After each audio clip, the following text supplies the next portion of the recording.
ricette delle patate pasticciate su internet, su YouTube ne trovate 100.000, ma io ve la faccio vedere 2 o 3 versioni diverse, soprattutto ve la faccio con la besciamella furba, quella che trovate nel mio canale, ma gli diamo una ripassata che è un po' che non la facciamo. Mettiamo a bollire 600-700 grammi di patate grandi più o meno uguali, scegliete le piccole perché così cucinano in fretta, vedete voi comunque. Mezzo litro di latte freddo, temperatura ambiente, comunque non caldo, mezzo litro. 45 grammi di maizena, li mettiamo nel latte freddo, mi raccomando freddo, l'ho già detto 3 volte. Non abbiate paura dei grumi, quando il latte è freddo non fa i grumi, quindi dentro decisi, se non volete usare la maizena, volete usare la farina normale va benissimo, sempre 45 grammi, volete usare l'integrale, va benissimo, sempre 45 grammi, magari verrà un pochino più densa. Sciogliamo bene la maizena. Noce moscata, vediamo, eccola qui la mia noce moscata. Una bella grattugiata, è abbondante se vi piace, se non vi piace non ce la mettete, mettete del rosmarino tritato, del prezzemolo o anche niente. Besciamella furba, l'unica cosa che richiede è che state 3 minuti qui davanti, all'inizio girare piano, poi magari bisogna girare un po' di più, quindi non andate a ballare la lambada o a rispondere al corriere o assistere all'idraulico, state qua.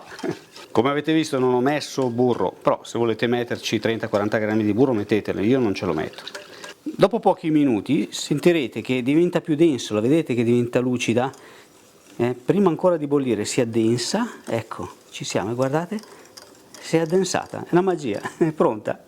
Adesso andiamo sul tavolo. E dobbiamo continuare a girare 30 secondi perché il fondo della pentola è molto caldo, altrimenti vi fa i grumi.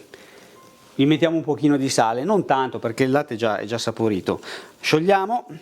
Allora, besciamella 45 grammi, se la volete più liquida fate 10 grammi meno, se la volete più densa fate 10 grammi in più, ma io di solito 45 è il mio numero perfetto.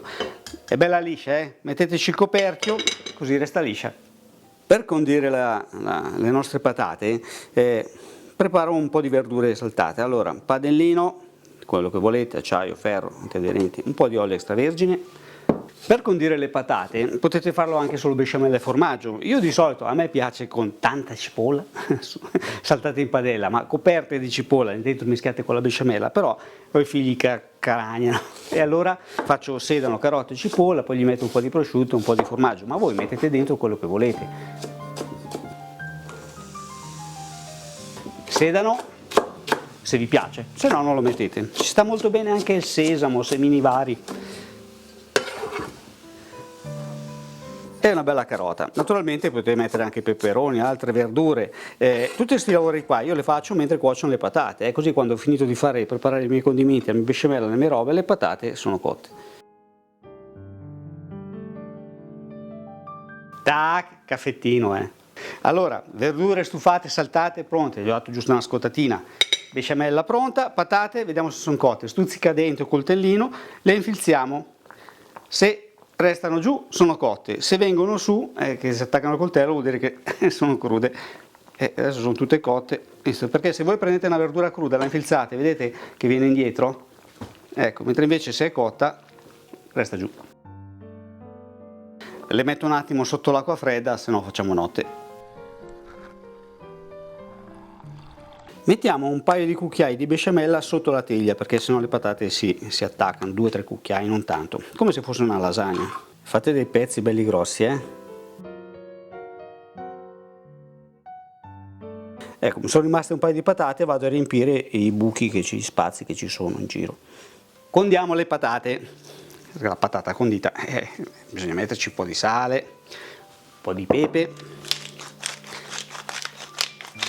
E ci mettiamo sopra gli altri ingredienti che abbiamo preparato, quindi le verdurine, ma non tutte, teniamole indietro un pochino per la parte estetica, ben sparpagliate.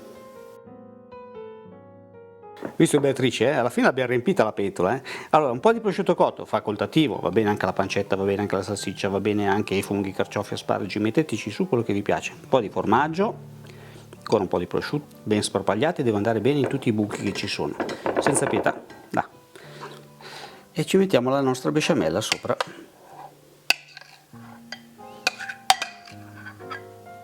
Distribuiamo la besciamella, naturalmente non esagerate, se no fate un effetto mapazzone.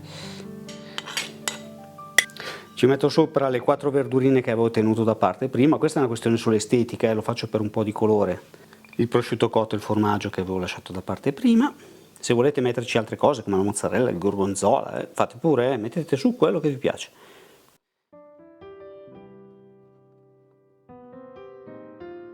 Mettetegli sopra un po' di formaggio grana, pecorino, groviera, quello che vi piace.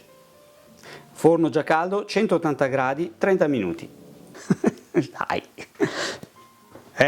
Va che roba!